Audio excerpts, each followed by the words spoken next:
Good morning, everyone. This morning we have a very special session. As I mentioned yesterday, we are incorporating more French into our program in our efforts to become a national and bilingual conference. Obviously, we're not there yet. A couple of tech problems yesterday with the slides. We're on it. We're hoping this morning will go a little bit smoother.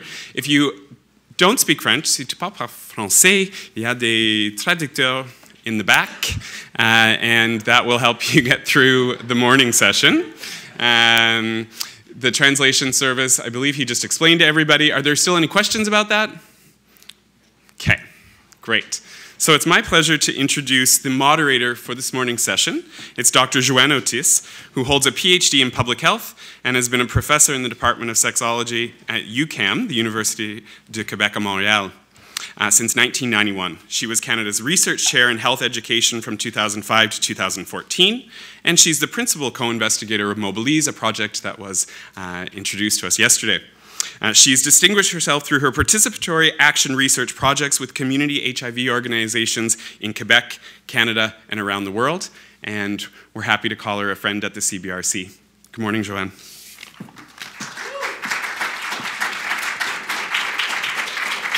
Thank you. Merci, Jody, for this really touching introduction. So, such as you can hear, that's better if I speak French this morning. So, donc, je suis vraiment privilégiée et heureuse d'être ici ce matin. Alors, bonjour à toutes et à tous. J'espère que vous allez passer une excellente deuxième journée. Merci aussi aux membres de toutes ces riches et précieuses communautés dont je suis l'alliée depuis 30 ans. Et voilà. Pour la plénière de ce matin, j'ai aussi l'honneur et le privilège de présenter quelqu'un qui a marqué de toutes sortes de façons la lutte contre le VIH-Sida depuis le début de l'épidémie. Quelqu'un qui aussi s'est démarqué pour son militantisme pour les diversités sexuelles, entre autres pour la communauté des hommes qui ont des relations sexuelles avec d'autres hommes. Donc, c'est du docteur Régent Thomas que je vous parle. Quelqu'un que vous connaissez, quelqu'un qui a une réputation évidemment importante, non seulement à l'échelle canadienne, mais aussi à l'échelle internationale. Quelqu'un aussi qui a reçu des reconnaissances non seulement à l'intérieur ou dans le cadre du milieu VIH-Sida, mais qui s'est aussi démarqué par son humanisme, par son engagement pour l'ensemble des causes qui impliquaient des vulnérabilités de tous ordres, autant sociales qu'individuelles. C'est aussi, j'ose dire, un ami, un collègue précieux, un partenaire constamment impliqué dans les enjeux entourant la recherche communautaire. Donc, je suis heureuse de vous présenter le docteur Régent Thomas.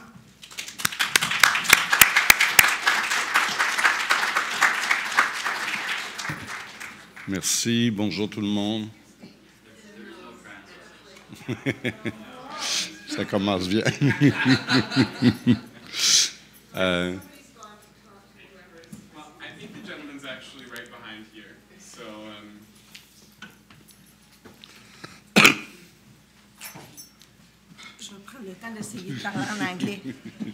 So, I will practice my English for now.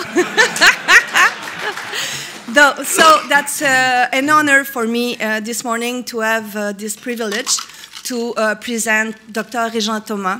Régent is involved since more than 30 years in the fight, not only around the question of HIV, but also around the question of all vulnerabilities. And I think that's a privilege for all of us to have his testimony this morning, because I think memory is something important in our works. And yes, we have some people with memory here, but we have also a lot of youth, and I think you have to listen to this guy.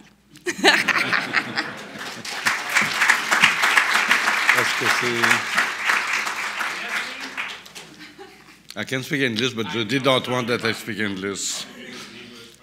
Y habla español también.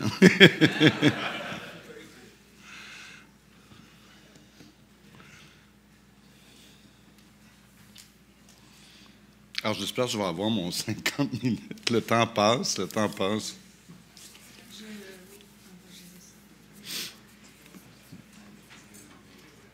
Je vais en anglais? OK, alors. But my English is not so good. I'm very happy to be here. Okay. I'm very happy to be here. Thank you for the invitation. Thank you, Joanne, for these kind words. Before starting to talk about PrEP, je veux savoir c'est quoi le bon... Ça change pas? Ça change? Ah, OK. Ça change trop vite.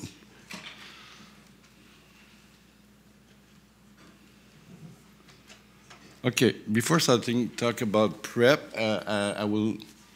No, c'est pas tout le monde qui connaît bien l'Actuel, so I will try to explain you what is Clinique L'Actuel. That is located downtown Montreal in the Gay Village. The clinic, we opened the clinic, we were 4 young doctors in 1984. So that was just at the beginning of the epidemic. So you're right that we saw everything. And we could talk a long time about the history of AIDS. So our mission first was really to offer highest quality of care in testing, in treatment of sexually transmitted disease. And HIV/AIDS will arrive very soon from 1984 that we have very few cases of AIDS. Most of the people came with Kaposi, sarcoma, or pneumocystis. And in 1984, we did not have the HIV test when we started. Today we're talking about viral load, CD4. At the moment, we only had the clinic. Infections that we were seeing mostly on gay men and that were dying very fast, most of the time, a few months after we saw them for the first time. Rapidly, the clinic developed some care in... C'est de la difficulté parce que moi, elle ne bouge pas sur le mien. Elle bouge là. OK, je vais suivre ça. OK, so we were 4 doctors. Now we're 25 doctors. So working on HIV treatment, we have about 3,000 patients, HIV patients. Doing since the 2000s prophylaxis post-exposition sexuelle, we're doing about 80 to 100 a month of PPE, STI, PrEP, hepatitis, research, and we have also a drug user in our population. So mostly gay men, drug users, migrants community, and STI. So our approach with time is very centered, and maybe that's different when it was at the beginning with the role of the family doctor and the nurse. That's different maybe from some hospital where it was mostly infectious disease doctors. So dès le début, at the beginning, most of the patient had a family doctor at L'Actuel. And with time, because it was very difficult to have access to some specialists, we developed in our center our specialty because we had very bad experience at that moment to refer to specialists, and the specialists refused to treat our patient because it was HIV or gay. Whoops, sorry. I remember referring in 1990, referring a gay man to an orthopedist for surgery. And when he saw the orthopedist at the CHUM, Montreal, when he saw the paper referred by L'Actuel, he refused the patient. The patient was not HIV, he was only gay. So there was a lot of fight that you know. That's why we work in that kind of multi-care discipline, and I think it's more and more important to work in disciplinary, multidisciplinary team. So sexologists play a role important. We had two psychosexologists One word, Jeanne worked with us since 25 years, I think. She's she played a very important role at L'Actuel. Social worker, research, laboratory, pharmacy on place, so that the patient don't have to go to the hospital the less possible, le moins possible, because of the bad experience that we had.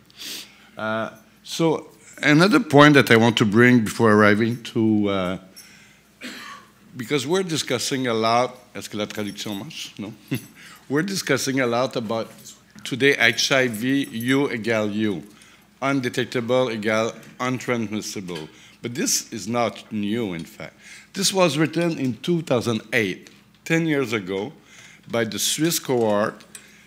She said that at that time, it was mostly for heterosexual people, because it was mostly for women who want to become pregnant, saying that if you want to become pregnant, we believe that the risk is so low that you catch the HIV that you don't have, if your husband is undetectable, that you don't have to use condom.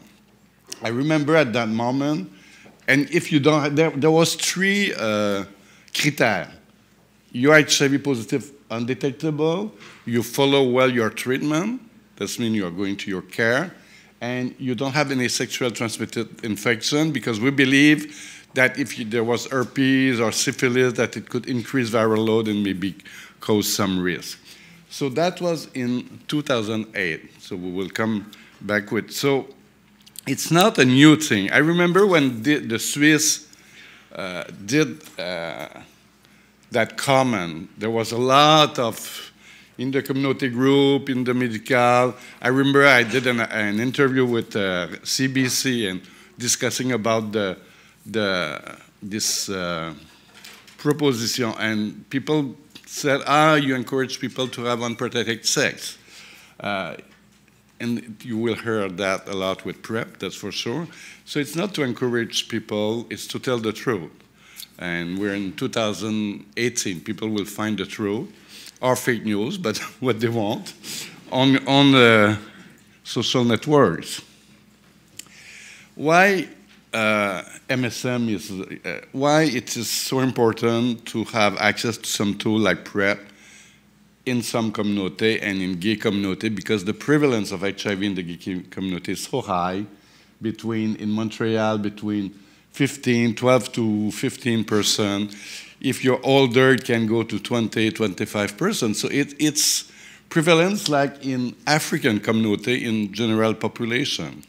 So we need, and we're lucky, we have tools, and we can develop tools and use these tools to eradicate HIV, but certainly the gay community is, and it's not complicated. You will see when we're looking for some criteria, it's not so difficult to prioritize these communities compared to women. It's sometimes more difficult to find which are the women most at risk. For the gay man, it's easy. In our database, I said we have about, because I want to talk about test and treat. So we're talking about today biomedical prevention. So biomedical prevention is test and treat too. If I test one patient, I treat my patient, is undetectable, he will not transmit HIV. We know that since many years. So what we see right now is that if you look in 2001 and beginning, about 1/3 of our patients start a treatment in the next year after the diagnosis. If you look now in 2017, it's 90 to 100% who start treatment as soon as they have been diagnosed, at least in the first year. For 2 reasons. One, we believe that it's better to treat earlier for the patient, and that is very important. We don't treat a patient for others normally. And at the same time, the fact that, and I think about my young patient, it is very important, not only my young, but when they hear that when they have a diagnosis of HIV, they really, it's very different from people from my generation, because in that time we had bad drugs, we had side effects. So still people from my generation are more resistant to start on treatment. The young patients, they want to start as soon as possible. For 2 reasons, because we have better drugs, and they know that they can have a normal life as possible. Ça marche maintenant. La traduction. OK, je vais me reposer en français. We're told the translators are working. Thank you, everyone, for your patience. Bye! Donc, les gens, et si vous regardez, donc, l'autre question, c'est quand on dit à nos patients, vous êtes indétectables, et là, ça devient un petit peu compliqué. Parce que les seuils indétectables, ça veut dire quoi? Beaucoup de gens ne comprennent pas, hein? Ça, il faut qu'on l'explique, qu'on le réexplique, et on le réexplique à chaque visite.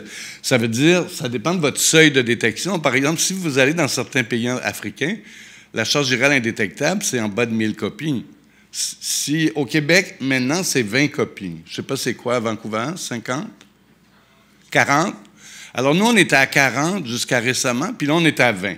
Alors, c'est très embêtant parce qu'il y a des gens qui ont 25 copies ou 30 copies. Là, ils sont quand même indétectables dans le sens que c'est probablement 200 copies qui est ce qui est le plus reconnu. Sauf que ça stresse un petit peu leurs patients. Ils ont l'impression que leurs traitements sont moins bons. C'est des blips qui sont un peu normales. Plus on va descendre bas, plus ça va être difficile.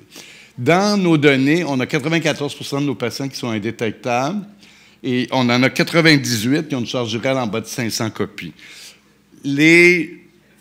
On a de moins en moins de gens avec des problèmes de résistance, avec les nouveaux médicaments aussi. Et les gens qui sont détectables, la plupart du temps, c'est des gens pour lesquels il y a des problèmes sociaux associés. Toxicomanie, ne prennent pas leurs médicaments, problèmes de santé mentale. C'est rarement relié à un échec de traitement. Donc, combinaison prévention, bon, vous le savez, on peut tous vous faire la circoncision, pas ce matin. Circoncision, condom, ça marche. Circoncision, plus prouvée dans les relations hétérosexuelles qu'homosexuelles. Vaccin, on n'en a toujours pas. Et quand les gens nous demandent quand est-ce... Moi, je me souviens, en 1985, là, vous pouvez sortir un article dans le journal où il disait qu'il y aura un vaccin d'ici 5 ans. C'est un peu le grand échec dans la lutte au sida actuellement. On a beaucoup, beaucoup d'avancées scientifiques, mais au niveau du vaccin, ça semble décevant. Cela dit, il ne faut jamais décourager. En recherche, c'est ça. Chaque recherche qui se fait, parfois, ça peut stagner et tout d'un coup, ça peut développer rapidement. Alors, mais pour le moment, on n'a pas. Alors, le seul vaccin qu'on a, ou l'équivalent de vaccin, c'est la PrEP. La PrEP qui est aussi efficace, et sinon plus efficace que de nombreux vaccins, d'ailleurs. Après, on a la PEP, qui est un autre outil quand même, donc de post-exposition, très important de continuer d'en faire la promotion, parce que ça existe encore des accidents de condom, ça existe encore des bris de condom.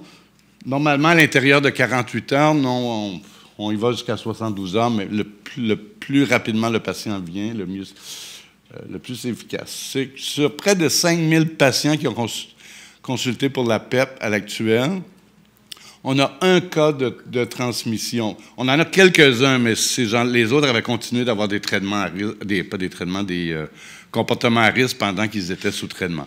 Mais on en a un seul échec. Donc, c'est un outil extrêmement efficace aussi. La PrEP, et évidemment, traiter les ITS, on l'a dit, on est en pleine période d'épidémie des ITS, donc syphilis, gonorrhée, chlamydia. Doesn't work? OK.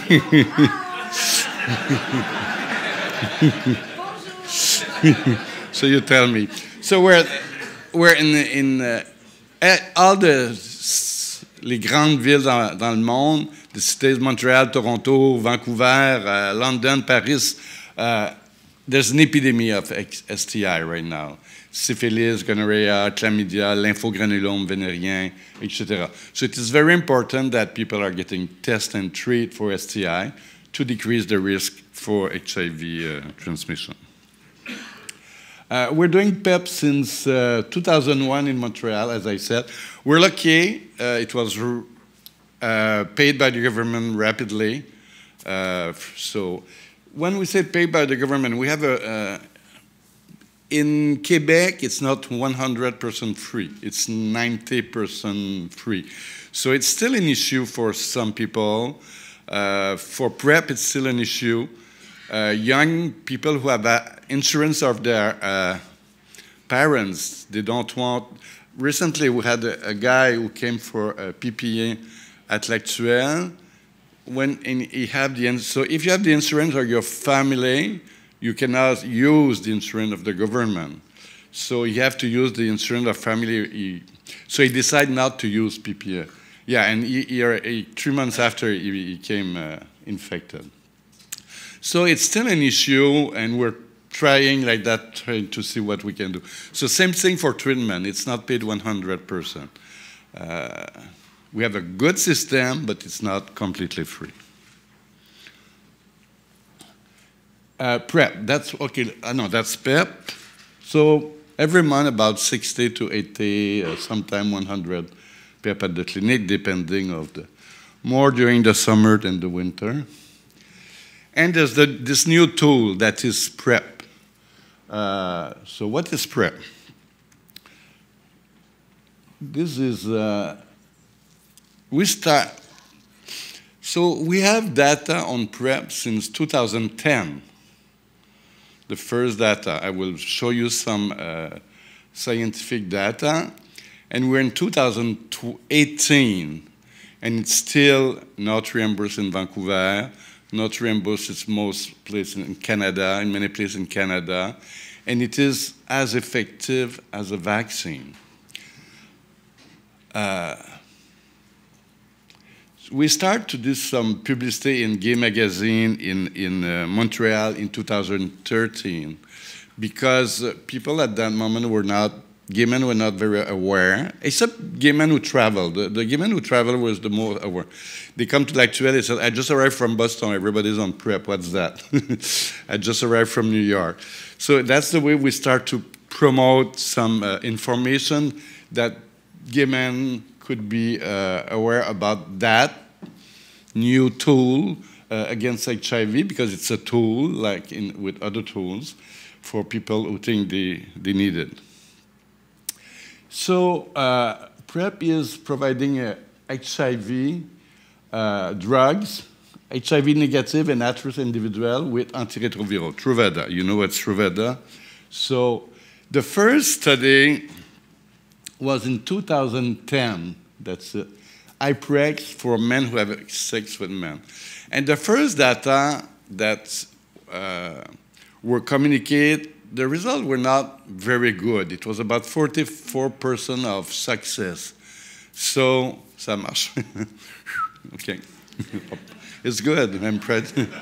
Je pratique mon anglais, mon français. On appelle ça de la résilience.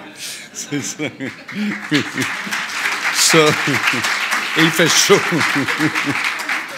Alors, oui. Disent que ça marche encore. Alors, si tu veux parler en français. Oui, ils viennent de me le dire. You're late, Jody. Alors, donc la première étude, la première étude, les résultats n'étaient pas très bons, 44%. Sur 44%, personne ne veut prendre un médicament qui est 44% efficace. Et finalement, on a fait des sous-études et on s'est aperçu que c'était le problème de l'adhérence. C'est-à-dire que vous donnez un médicament à prendre à tous les jours. Et dans le cas d'une étude, aujourd'hui, on le sait, je vais vous en parler tantôt, on sait que le médicament marche. Dans le cas d'une étude, on ne savait même pas que ça marchait. C'est peut-être moins intéressant de prendre ce traitement, même chez les gens qui se considéraient à risque élevé. Après, il y a eu... Donc, après ça, je vais vous montrer les deux données. Après, on a eu vraiment plusieurs études. Et il y a plusieurs études. Vous pouvez tous les trouver. Il y a eu... Donc, ça, c'est chez les hétérosexuels. On ne parle pas de ça aujourd'hui. Faire changement. Très important, parce que j'essaie de vous montrer... Tu sais, tout le monde a dit, il y a tellement de monde sur PrEP, tout le monde est sur PrEP. C'est faux. C'est le contraire. Il n'y a pas assez de monde sur PrEP. On a un vaccin. En 2011, l'Organisation mondiale de la santé, ONU-SIDA, a dit 96% des gens qui sont en thérapie, OK, dans les couples sérodiscordants, Donc, ça marche. Et là, ça a été l'adhérence, OK? Ce que je vous disais. Donc, c'est sûr, c'est comme n'importe quelle pilule. Si vous ne le prenez pas, bien, ça ne marche pas. Et là, ça a été long un petit peu avant de trouver ces différentes études, OK? Donc, on a plusieurs, je n'ai pas voulu rentrer dans les détails. Et on est arrivé avec des résultats de façon significative. Vous pouvez voir ici, la plupart des études parlent d'efficacité de 90 à 98, 99 %, particulièrement chez les hommes ayant des relations sexuelles avec d'autres hommes. Donc, très efficace. Ça, c'était la PrEP une fois par jour, tous les jours. Et là, il y a donc les Français, qui sont toujours un peu plus smart que nous autres, qui se sont associés avec des Québécois. Et ils ont eu une idée, et c'était... ils ont eu une idée, la PrEP sur demande. Est-ce que, si je sais que je vais avoir du sexe vendredi, que je peux prendre la PrEP? Et selon les données, si vous voulez, du modèle animal, tout ça, c'était pas juste à peu près, là. Ils ont fait une étude et ils ont démontré que 2 comprimés, 2 à 24 heures avant la relation sexuelle et 1 comprimé par jour pendant 2 jours étaient très efficaces. Ils sont arrivés avec des résultats très, très efficaces. Alors, ça nous donne des outils intéressants selon nos besoins. Et c'est ça qui est intéressant. Aux États-Unis, c'est la PrEP tous les jours seulement qui est recommandée. Remarque que si vous allez voir sur le FDA, c'est seulement la PrEP tous les jours. En France, vous avez les deux, la PrEP tous les jours ou sur demande. Et je vais vous parler de notre expérience à l'actuel. Donc, un autre moyen, pour les gens qui n'aiment pas prendre des pilules, ça peut diminuer aussi la toxicité ou ça peut diminuer les coûts, évidemment. Mais il faut savoir. Alors ça, c'est donc les résultats que je vous disais tantôt. Des gens qui prenaient la PrEP tous les jours, c'était une baisse de 90 à 96 %. OK? Donc, même ceux qui la prennent... Bon, ça, il ne faut pas trop le dire. Bien là, je suis pas mal, je vous le dis pas mal, là, mais... Ça peut permettre un petit peu des oublis. Donc, ce n'est pas la fin du monde pour les gens qui le prennent tous les jours, mettons qu'il y aurait un oubli d'un problème d'adhérence. Donc, c'est quand même donc, très, très, très efficace. Donc, ça, c'est un petit peu la posologie que je vous disais. Donc, 2 comprimés. Bon, ça, c'est pour les gens assez bien organisés qui savent quand est-ce qu'ils vont avoir des relations sexuelles, c'est-à-dire, normalement, ce sont les vieux. Et c'est notre expérience à la clinique. Les vieux, je parle de mon âge environ, là. Non. Alors, c'est vraiment notre expérience. C'est vraiment, je vais vous montrer des données. Les jeunes... Ça vient de lâcher? Okay. Ah, OK, oui. Well, I think I'm the good representative of Canadian bilingualism. So, all different data, okay, from evidence... Oui, je parle anglais, là. Hein? From evidence to impact. iPrep, l'étude PROUD, Partners, many studies. Et il y a encore des études. There's still studies right now. There's one with Discovery, who's the new Truvada, the TAF. So there are many studies right now, but we know that it is efficient. There are more studies for the once a day than the for sur demande, but there are, the efficacy is proved. Why Truvada? Because that was the first study with that medication. It's a very good profile of safety and tolerability. If you go on social networks, you will see there's a lot of estimation of side effects. Truvada is a medication that we work since 2000 with people living with HIV. It's one of the most prescribed drugs. So we know very well that drug. We know the tolerability, we know the toxicity. The most important issue is kidney issue for 1 to 3% of the population. It could be an issue for oldest people who have other, if you're taking medication for high blood pressure, cardiovascular, so the drug-drug interaction. So sometimes it is one reason to prescribe on demand for this population because we diminish the risk. But most of the time, it's well tolerated. So the pill can be given once a day, with or without food, we give very good concentration in plasma and in genital area. So in 2010, we have some data that PrEP could be efficient. We know that test and treat work, so we start to do some PrEP in 2011. Very few cases. It was mostly for serodiscordant couples. Treating the patients, or the idea of uninfectious was not so approved as today. So we're lucky. It has been reimbursed since the beginning, not 100%, but since the beginning. And, well, they did not know that we were prescribed for that. So I think in Ontario, in BC, it's different. But au Quebec, when we prescribed Truvada, they thought it was for therapy. So they did not have any question until they learned. But in 2013, okay.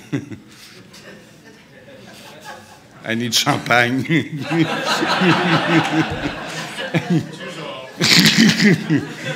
I'm not French, but presque.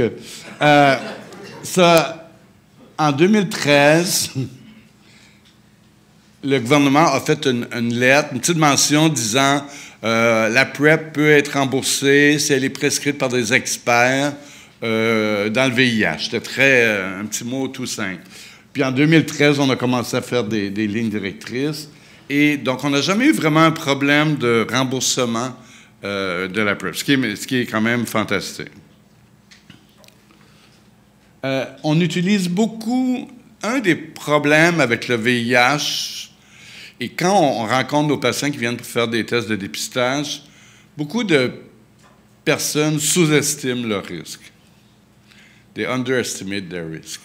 So we work with that. That was done by CDC.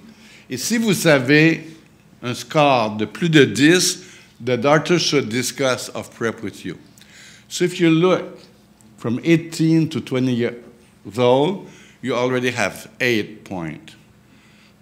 And if you're old like me, you have 0 points.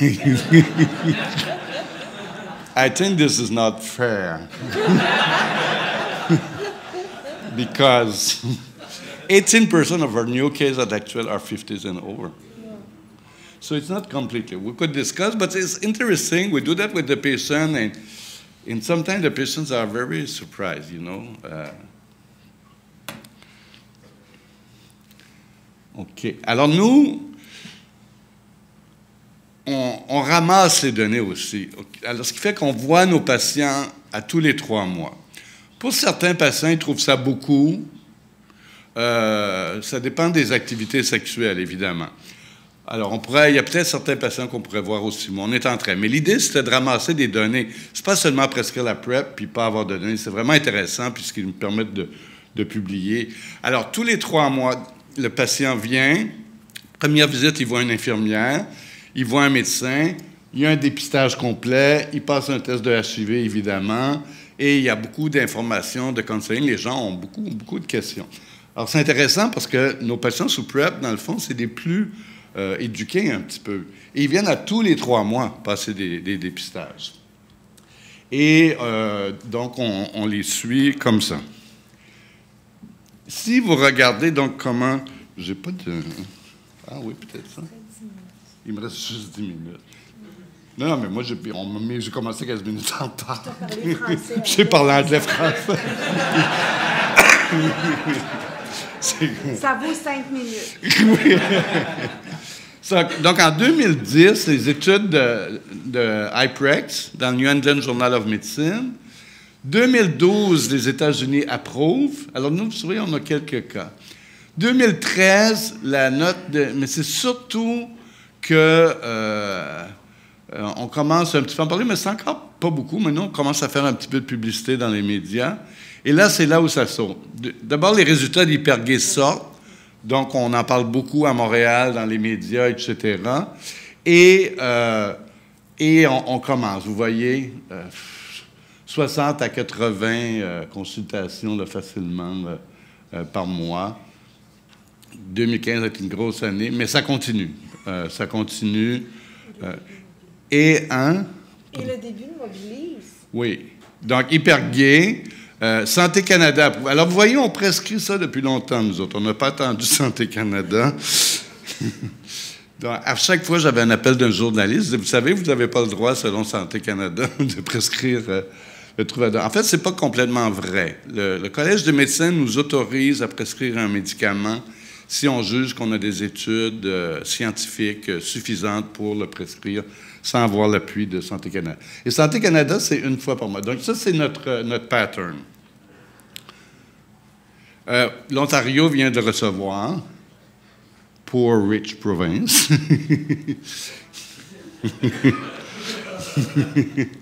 et en Ontario, ils ont un système d'assurance totalement différent. Nous, c'est maximum 1 000 $ par an, un patient, 89 $ par mois. En Ontario, c'est entre 1 000 et 3 000, 4 000 $ que ça peut leur coûter. Ça commence à être cher pour la PrEP. On espère que Vancouver, ça va être gratuit bientôt. Where's Julio? Where's Julio? Alors, vous voyez, ça fait beaucoup de consultations. Ce qu'on n'avait pas prévu dans notre setting, c'est combien de temps ça nous prend à nos infirmières, nos médecins. Parce que là, on a 3 000 patients VIH, puis on a 2 000 patients sous PrEP. Donc, on est en train, puis dans 2-3 ans, on va peut-être avoir 5 000 patients sous PrEP. J'espère. Donc, ça demande beaucoup de ressources. Et on n'a pas plus de ressources, on n'a pas plus d'infirmières, on n'a pas plus de monde. Je dirais que c'était de quoi qu'on n'avait pas prévu.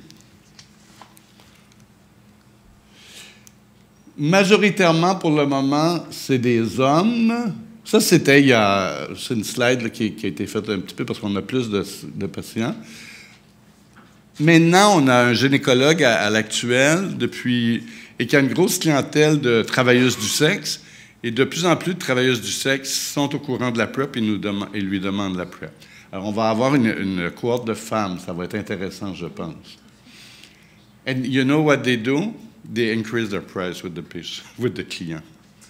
That's what they said. I'm so PrEP, it's $100 more. C'est une business, c'est correct. Yeah, I think it's right. I think it's right. Yeah. If you see, nos patients sont quand même. Nos patients sont quand même well educated. Université, 55%. Est-ce que ça représente la clientèle ordinaire? On n'a pas pour comparer maintenant notre clientèle. On n'a pas ces données-là dans notre clientèle ordinaire. Mais c'est une clientèle, comme je disais, c'est une clientèle qui voyage plus, qui est peut-être plus éduquée. I don't know. Mais une clientèle. L'âge moyen est de quand même 36 ans. C'est intéressant. Alors, il faudrait essayer, en bas de 30 ans, 27 %. Alors, il faut vraiment aller essayer de chercher cette clientèle-là aussi. Parce que, si vous regardez nos statistiques, 40 % sont des gens en bas de 30 ans cette année. Puis 18 % en haut de 50 ans. Donc, il faut...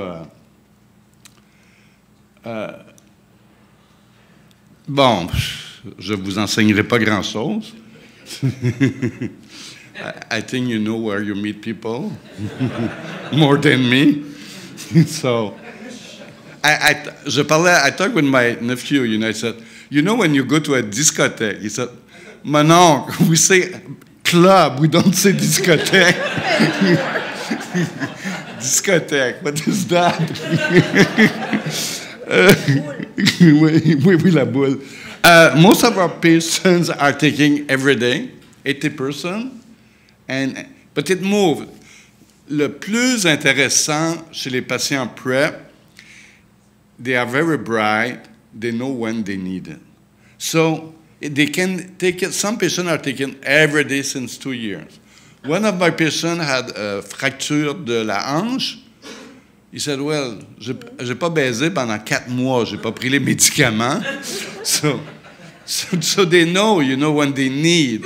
So it's difficult to evaluate the adherence. What is mean adherence in that case? Donc, certains commencent à... Moi, j'essaie de les encourager les 3 premiers mois d'être le plus tous les jours. Et après, je dis dans 3 mois, parce que souvent, on ne se souvient pas nécessairement, dans 3 mois, vous allez voir c'est quoi un peu votre vie sexuelle, etc. Et vous prendrez la décision. Donc, il y en a qui commencent tous les jours, qui deviennent intermittents. Et il y en a qui sont intermittents, qui passent à tous les jours. Bien toléré, les premières à deuxième semaine, un petit peu de gastro-intestinal symptômes, mais de façon générale, bien toléré. Bon, on va en parler. ITS, raison pour PrEP, principalement donc des hommes qui ont des relations sexuelles non protégées. Nos patients qui viennent de PPE, à peu près 11 %. Donc, quand c'est rendu la deuxième PPE, on va recommander de passer sous PrEP. Et quelques autres. On a aussi des patients sous PrEP qui ne sont pas à risque élevé, mais qui sont très anxieux face à la sexualité. On a des patients obsessifs, compulsifs qui ont peur du VIH, comme ça ne se peut pas. Donc, chez certains patients, ça les aide à retrouver une vie sexuelle normale. C'est aussi intéressant.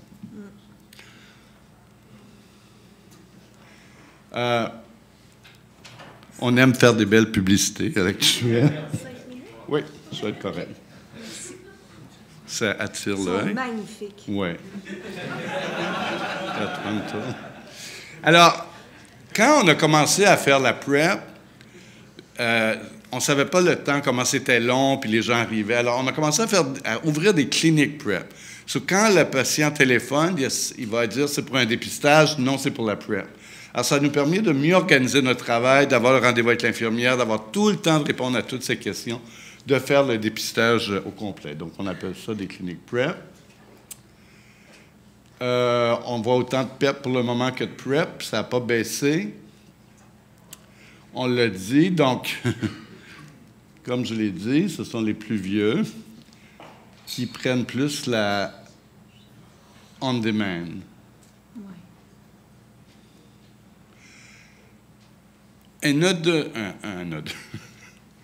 Un autre clientèle, et ça, c'est vraiment intéressant. Et je pense que vous avez le même problème avec Chemsex à Vancouver, à Montréal, Crystal Meth.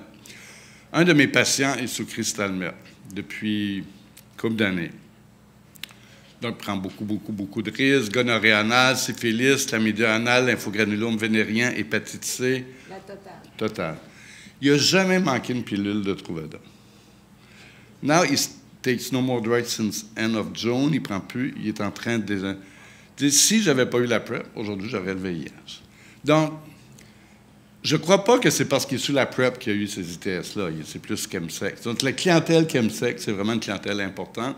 Et nous, dans notre clientèle, c'est majeur. Regardez le nombre de partenaires sexuels selon les drogues. Alors, Crystal, évidemment, la principale. Ça, c'était... Regardez nos patients de 12 months. Dans les 12 derniers mois, c'est quand même des drogues dures assez... Donc, nos patients consomment des drogues dures. Nos patients sous PrEP, ceux-là, consomment des drogues dures de façon assez importante. Alors, Chemsex, c'est donc une réalité. Donc, on est rendu à 2048 consultations. It doesn't mean that all these people are on PrEP today. It means they came at least once. After discussion, they decide, no, I'm not ready. They come back, they start PrEP, they're on PrEP since 2 years. It's very an individual, voyons. Pattern. C'est vraiment un pattern individuel. But we had no seroconversion, not one, with a very high risk. We had many syphilis, many gonorrhea, tout le reste, mais on n'a pas un cas de VIH. So, je vais terminer là-dessus. Il y a des challenges, des défis. L'acceptabilité sociale, l'acceptabilité dans la communauté gay, et whore PrEP, hein, c'est bien connu. L'acceptabilité des médecins. Nous, on a beaucoup de médecins qui nous réfèrent des patients au centre-ville de Montréal. Puis là, si vous allez à Québec, Lévis, tout ça, il y a peu encore d'éducation. Les ressources que ça prend, comme je disais. Puis évidemment, ça ne règle pas le problème de drogue, puis de sensibilisation des jeunes, puis de santé mentale. Il faut qu'on travaille là-dessus, sur tout ça. Et I have some arguments for, because ça c'est la question préférée des journalistes. You encourage people to have sex unprotected. Well, the STI epidemic was there before PrEP. The STI epidemic is there since more than 10 years. And there is STI epidemic in Vancouver and you don't have PrEP. So the STI epidemic is not only in the gay community. Women, young women, older people. So it's a challenge. For me, it's a challenge. We cannot, on ne peut pas dire qu'on n'a pas un problème, mais c'est un défi. Si on avait un vaccin pour le VIH, on ne le donnerait pas. We can give a vaccine, we will encourage unprotected sex. It's the same. HIV prevalence is too high in some population. PrEP is need. J'aurais pas le temps de parler d'ONU-SIDA, juste un mot. So, today, test often, treat early, stay safe. Le condom existe toujours en passant. It's still there, hein, Joanne? La préférence pour au moins 1 sur 5. Oui. Montreal Fast Track, on pense évidemment à notre ami Dr. Weinberg. Et 1990, et Montréal will be the first Canadian city with ONU-SIDA. Thank you very much.